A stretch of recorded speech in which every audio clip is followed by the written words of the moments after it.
What up, it's me, Prez, back at you with one of these videos. And what the fuck is up with Sean Grayson? The former Sangamon County deputy who was convicted of killing Sonya Massey now has a hearing next month to get out of prison early because he says he has cancer. Aw, poor baby.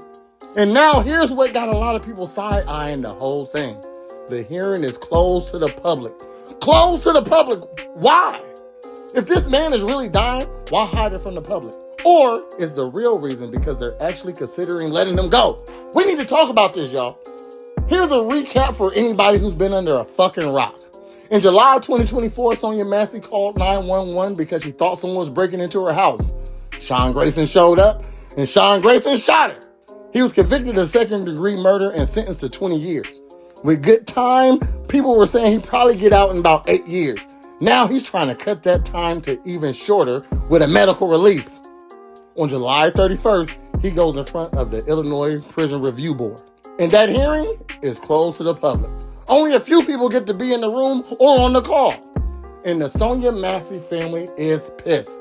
Sonya Massey's cousin Sonya Massey said this, and I quote, "It is deeply disturbing how many chances this murderer is afforded. It would be a severe miscarriage of justice if he was considered to be set free in the month he so nonchalantly took her life without remorse." Now, they're not holding back how they feel. And honestly, a lot of people feel the same way. They shouldn't hold back how they feel. Say what you gotta say. Now, let's talk about something that's been bothering folks since day one. Sean Grayson's history of getting passes.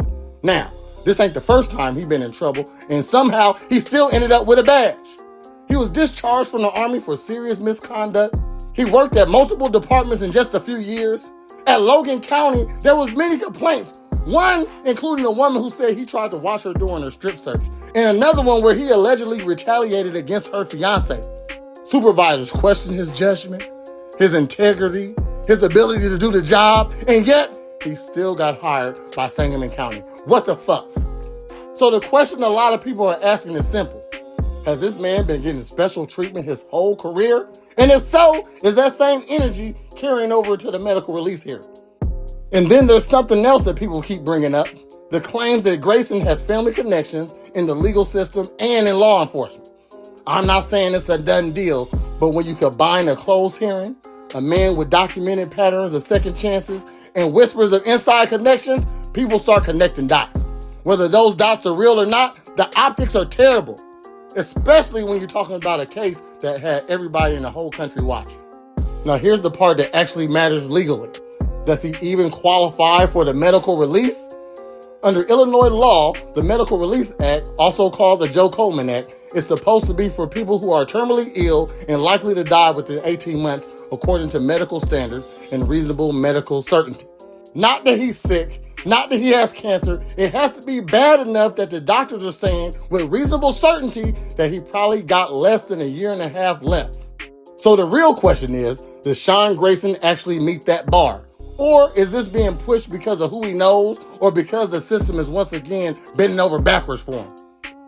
Now look, if someone is truly on their deathbed and meets every single requirement of the law, then maybe there's a conversation to be had. But when you have a closed hearing, a history of this man being protected and given chance after chance, and a family who's already been through hell, a lot of us are sitting here like, hey, what the fuck? Are we doing this again? Are we really about to give Sean Grayson another pass? The Sonya Massey family deserves answers. The public deserves transparency, and this hearing on July 31st should not be happening behind closed doors. If you're watching this and you feel the same, drop your thoughts in the comments. Should this hearing be open? Do you think he meets the requirements, or is this just another way that the system is protecting their own? I'm Prez, this is Prez Uncensored.